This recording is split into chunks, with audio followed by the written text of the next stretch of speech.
नमस्कार, face to face Madhya Pradesh में मैं हूं आपका होस्ट राहुल सौमित्र। लोकतंत्र की सबसे छोटी इकाई पंचायत है। मध्य प्रदेश में इन दिनों जनपद, जिला पंचायत अध्यक्ष और उपाध्यक्ष के लिए चुनाव होना है। राजनीतिक दलों की माने, एक बार मैं फिर से कह रहा हूं कि अगर राजनीतिक दलों की माने तो इस बार सदस्यों का भाव 15 लाख से लेकर 50 लाख तक और कहीं कहीं एक स्कॉर्पियो पर आकर बात बन रही है। यानी ये जनपद पंचायत के अध्यक्षों के चुनने का रेट है, ये राजनीतिक दल कह रहे हैं।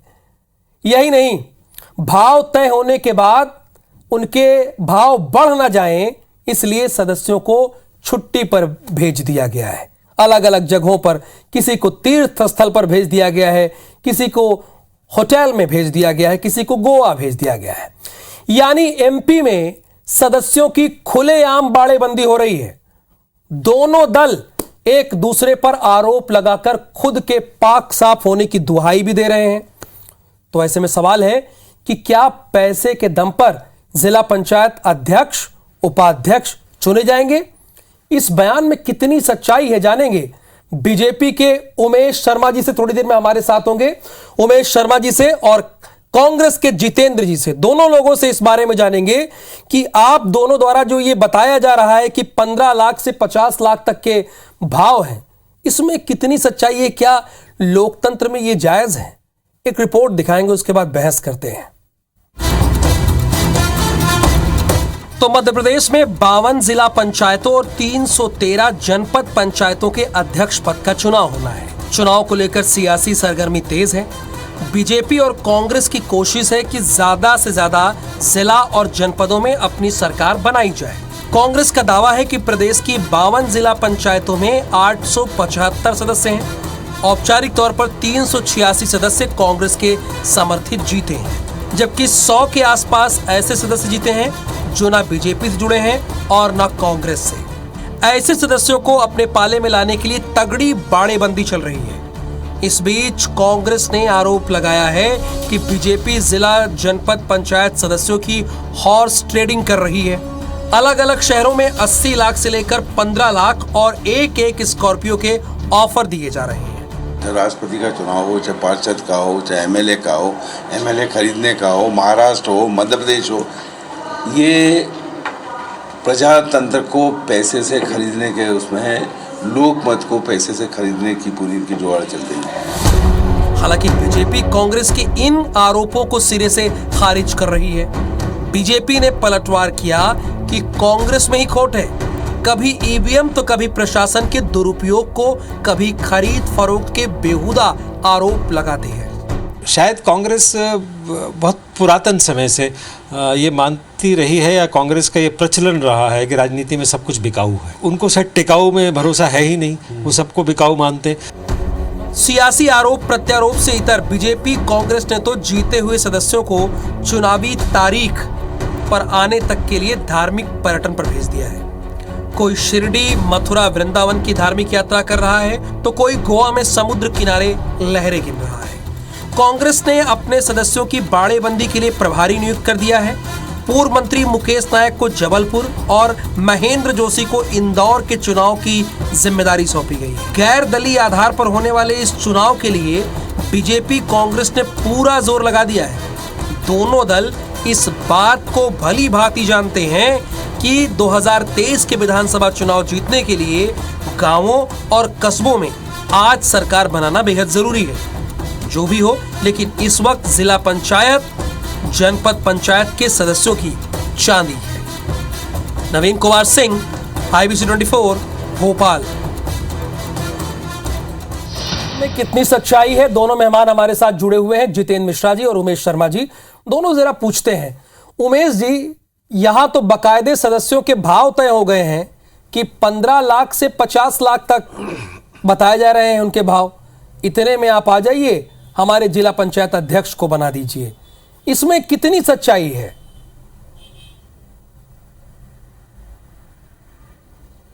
इसमें रंजमात्र भी सच्चाई नहीं है। यह मुझे लग रहा है कि एक ऐसा गॉसिप है कि जो गढ़ दिया गया है। और हमको तो भारतीय जनता पार्टी के चुने हुए और निर्वाचित प्रतिनिधियों पर पूरी तरह से भरोसा है। और उसके साथ मैं तो दलीय मतभिन्नता से ऊपर उठकर एक और बात कहता हूं कि हमको तो कांग्रेस के मित्रों पर भी विश्वास है कि उन पर कितनी भी आशंका करी जाए, कितनी भी उन पर आक्षेप गढ़े जाए, स्वयं कांग्रेस पार्टी उनकी बाड़ेबंदी कर दे, पर कांग्रेस पार्टी का जो निर्वाचित सिपाही है वो भी अपनी पार्टी, अपने दल के प्रति, अपने वैचारिक अधिष्ठान के प्रति जो है वो समर्पित है, प्रतिबद्ध है और निष्ठावान है। वो किसी भी कीमत पर बिकने वाला हो नहीं सकता है। तो मुझे लग रहा है कि जब ये कयास इस तरह के लगाए जा रहे हैं तो भारतीय जनता पार्टी को तो जरा सा भी इस बात का भय नहीं है कि हमारा कोई भी निर्वाचित कार्यकर्ता या निर्वाचित प्रतिनिधि जो है वो किसी अन्य राजनीतिक दल के समर्थन के लिए खड़ा हो जाएगा या किसी अन्य राजनीतिक दल का समर्थन प्राप्त करके स्वयं के लिए जिला पंचायत या जनपद पंचायत की कुर्सी हथियाने का प्रयास भी करेगा। तो हम अपने कार्यकर्ता पर इतना विश्वास करते हैं और हम कांग्रेस पार्टी के मित्रों के कार्यकर्ताओं पर भी विश्वास करते हैं। हमको लगता है कि उनमें भी इस तरह की बिकाऊ वृत्ति होगी नहीं। अब ये कांग्रेस पार्टी की चिंता का विषय है कि आखिर वो क्यों अपने कद्दावर नेताओं को अपने निर्वाचित प्रतिनिधियों के आसपास लगा रहे। नहीं, कहां पर है सर? बाजार में किसने कहा? भारतीय जनता पार्टी के किसी नेता की तरफ से अधिकृत यह बयान आया है क्या, या कांग्रेस पार्टी के किसी जिम्मेदार मित्र ने इस प्रकार का बयान दिया है क्या? जब दोनों राजनीतिक दलों के जिम्मेदारों की तरफ से इस प्रकार की कोई भी बात नहीं आई है तो हमें लगता है कि यह केवल हवाई बात है, एक शिगुफा है जो जब तक निर्वाचन नहीं हो जाएगा तब तक आनंद प्रदान करता है। सोशल मीडिया का युग है सर, सोशल मीडिया के अंदर मीम्स बनाना, सोशल मीडिया के अंदर फैब्रिकेटेड ऑडियो और वीडियो बना देना, इसमें महारत प्राप्त बहुत सारे लोग होते हैं और उनको केवल अपने व्यूज और लाइक से और कमेंट। ठीक है जितेंद्र जी, यहां पर उमेश शर्मा जी को तो अपने कार्यकर्ताओं के साथ साथ आपके कार्यकर्ताओं पर भी पूरा यकीन है कि ना तो उनके कार्यकर्ता बिकेंगे ना आपके कार्यकर्ता बिकेंगे। ये तो सिर्फ हवाई बातें हैं। देखिए, निश्चित तौर पर उमेश जी जो कह रहे हैं उनको मैं धन्यवाद दूंगा कि उन्होंने कांग्रेस के कार्यकर्ताओं को दलीय राजनीति से ऊपर उठ करके इस तरह की बात की। हम भी यही चाहते हैं कि ना आपका कार्यकर्ता बिकाऊ हो ना हमारा कार्यकर्ता बिकाऊ हो, लेकिन सवाल इस बात का उठता है कि आज आपके नेता क्या कर रहे हैं। आपने कहा कि किसी ने मित्र ने आवाज़ लगाई हो कि ये हो रहा है। श्रीमान जी, राष्ट्रपति जैसे सर्वोच्च पद के चुनाव के लिए अगर आप विधायकों को, आदिवासी विधायकों ने आरोप लगाए हैं कि हमसे संपर्क किया गया, अब आप उसको भी नकार देंगे। आदिवासी जनप्रतिनिधि विधायकों ने कहा कि राष्ट्रपति मुर्मू जी के पक्ष में वोट करने के लिए हमसे संपर्क स्थापित किया गया। मैं तो बधाई देता हूं उन लोगों को जो उन्होंने आपकी बातों पर विश्वास नहीं किया और हमारे राजनीतिक संबंधों को मजबूती प्रदान की। मेरा ये कहना है कि आज ये बताइए आप कि राहुल जी कि जो प्रत्याशी जीता हुआ होता है, मुख्यमंत्री हारे के गले में माला डाल के उसको विजयी बनाने की बात करते हैं, एक चीज। दूसरी चीज, अभी आपके सामने एक चीज आई कि हमारा प्रत्याशी हर राउंड में जीता, उसके पास हर राउंड की गणना है, फाइनल में उसको जीत मिली, उसका भी उसके पास रिकॉर्ड है, आपके द्वारा, सरकार के द्वारा दिया हुआ रिकॉर्ड उसके पास है। इसके बाद जब सर्टिफिकेट लेने का नंबर आता है तो उसको सर्टिफिकेट भी जीत का प्रदान कर दिया जाता है। इसके बाद एंट्री होती है विधायक की पत्नी की, कलेक्टर उठ के खड़ा हो जाता है और वहां पर जीते हुए प्रत्याशी को एक चिट्ठी लिखता है कि आपका सर्टिफिकेट त्रुटिवश जारी हो गया, कृपया उसे वापस करें, हमें दूसरे को देना है ये सर्टिफिकेट। ये सारी की सारी चीजें उमेश जी आपकी सरकार में हो रही। आज अगर उमेश जी गंभीर आरोप लगा रहे हैं जितेंद्र जी, तो एक मिनट जितेंद्र जी, उमेश जी जवाब देते हैं। ये आरोप नहीं है, ये तो प्रमाणित है। कलेक्टर, चलिए प्रमाणित कह रहे हैं कि जीत किसी ये कह रहे हैं आरोप नहीं है तो प्रमाणित है। पत्नी जी ने कहा ये प्रमाणित है, ये आरोप नहीं। तो मेरा ये कहना है कि लगातार आपको सत्ता की कितनी लोलुपता है। आपको राष्ट्रपति चुनाव से लेकर के सरपंची के तक चुनाव में बात हो गई, आप नहीं होने देना चाहते। आज राहुल जी थोड़ा जितेंद्र जी को आग्रह करिए, आपको सुन नहीं, वो चुप हो गए। आप तो कांग्रेस पर बहुत यकीन कर रहे थे, वो तो कह रहे हैं कि राष्ट्रपति से लेकर सरपंच चुनाव तक सब जगह पैसा ही पैसा है। राहुल जी यही तो अंतर है ना, यही दो मनोवृत्तियों का यही अंतर है। वो सदैव आशंका से ग्रस्त रहते हैं और हम उन पर घनीभूत विश्वास करते हैं। हमारे विश्वास का बादल इतना गहरा है कि हम उन पर ममत्व की बारिश बरसाना चाहते हैं और उनकी आशंका की जमीन इतनी जलजली है कि वो हमारे पैरों को झुलसाने से बाज नहीं आते। मैं उनकी दोनों बातों का उत्तर देता हूं। उन्होंने कहा कि राष्ट्रपति द्रौपदी मुर्मू जी के चुनाव में उमंग सिंघार जी की विश्वसनीयता क्या है। उमंग सिंघार जी ने तो एक समय दिग्विजय सिंह जी के बारे में कहा था कि दिग्विजय सिंह जी से बड़ा शराब माफिया कोई नहीं है। एक समय उमंग सिंघार जी ने कहा था कि अगर रेत खनन का कोई मध्य प्रदेश में माफिया और मास्टरमाइंड है तो वो दिग्विजय सिंह जी है। तो ऐसे उमंग सिंघार जी की विश्वसनीयता कितनी है। और हमको भला क्या अनपढ़ी थी कि हम 50 लाख की कीमत उमंग सिंघार जी की लगाते। पाचीलाल मीणा जी जो 50 रुपए के टोल टैक्स के लिए खलघाट के टोल, धामनोद के टोल पर तोड़फोड़ कर देता है, उस बंदे को अगर मंत्री पद का ऑफर करा जाता तो आप बताइए कि 50 रुपट्टी का टोल बचाने वाला विधायक पाचीलाल मीणा क्या मंत्री पद पर फिसल नहीं पड़ता। तो ये तो केवल एक प्रोपोगंडा गढ़ा गया था। एक तो ये बात जो आरोप क्या प्रोपोगंडा करते हैं जितेंद्र जी आप? जो है क्या अभी उन्होंने प्रोपेगेंडा कहा कि करते हैं? एक मिनट जरा। एक का निर्वाचन प्रमाण पत्र जारी कर दिया और दूसरा प्रमाण पत्र जारी कर दिया। तो राहुल जी उसका भी उत्तर दे देता हूं। तो प्रमाणित आरोप लगाए हैं। भरोसा नहीं है, मैं केवल आरोप के लिए आरोप नहीं लगा रहा हूं। आपका सीबीआई पर भरोसा नहीं है, आपका ईडी पर भरोसा नहीं है। उमेश जी, अब जितेंद्र जी से आप इसका जवाब भी ले लेते हैं ना। न्यायालय में चुनौती दीजिए। उमेश जी जितेंद्र जी से जवाब लेते हैं। जितेंद्र जी बताइए। देखिए, मेरा ये कहना है कि आज मैंने जो आरोप लगाए उमेश जी उनको नकार दें। कलेक्टर ने पत्र नहीं लिखा कि आप सर्टिफिकेट वापस कीजिए, हमें किसी दूसरे को देना है। अगर मुख्यमंत्री ने हारे हुए को जीता घोषित करने के लिए माला नहीं पहनाई हो तो मेरे आरोप झूठे। ये तो मैं प्रमाणित बात कर रहा हूं। एक चीज। दूसरी चीज, राहुल जी ये बताइए, जहां हम जीते वहां भी भारतीय जनता पार्टी सरकार बनाएगी, जहां पर कम से जीती वहां भी सरकार बनाएगी। आप कल्पना कीजिए, जहां इनके 2 एमएलए हैं वहां सरकार बनाने का प्रयास आप करते हो। यह वो अटल जी की पार्टी है जिन्होंने कहा था इस तरह की सरकार को मैं चिमटे से भी छूना नहीं। आज आपके सिद्धांत, आज आपका पराक्रम यहां आकर के सिमट गया है। आप तो चरित्र की बात करते थे, आप तो चेहरे की बात करते थे। आज आप कहां आकर सिमट गया है कि सत्ता के लिए आप कुछ भी कर कहां आकर सिमट गया है? क्या कहना चाह रहे हैं? खुलकर बोलिए। मेरा ये भारतीय जनता बिल्कुल मैं ये कह रहा था, अटल जी जिस तरीके के सिद्धांतों को लेकर राजनीति करते थे, आज आप किन सिद्धांतों पे चल रहे हैं? आपका आरोप, आज आपका उद्देश्य सिर्फ ये है किसी तरीके से विपक्ष की सरकारें गिरा करके अपनी सरकारें बनाई जाए। क्या हुआ आपने देखा कि किस तरीके से गुजरात ले जाया गया, किस तरीके से गुवाहाटी ले जाया गया। आज अरे सर, आज ही के चुनाव पर रहिए तो अच्छा है। आप गुजरात चले जाते हैं। आप जितेंद्र जी गुजरात, गोवा, महाराष्ट्र मत जाइए, मध्य प्रदेश में रहिए पंचायत चुनाव पर। मैं उमेश जी की पार्टी का चरित्र चित्रण कर रहा हूं। यह भारतीय जनता पार्टी की मानसिकता है। सरकार कैसे भी बने, वो भी चरित्र चित्रण करेंगे तो 1 घंटे तो इसी में बीत जाएंगे। अगर लोकतांत्रिक प्रणाली को कमजोर करने के लिए सब कुछ पैसे पर ही खरीदा बेचा जा रहा है तो जितेंद्र जी, आपकी पार्टी ने कभी सबूत के साथ राज्य निर्वाचन आयोग के पास गई, वहां पर ज्ञापन दिया, कोई बात रखी, या मीडिया के सामने आ गए बस कह दिया कि एक फोन कॉल आई जिसमें 50 लाख का ऑफर मिल रहा था? कभी आप राज्य निर्वाचन आयोग के पास गए एविडेंस लेकर?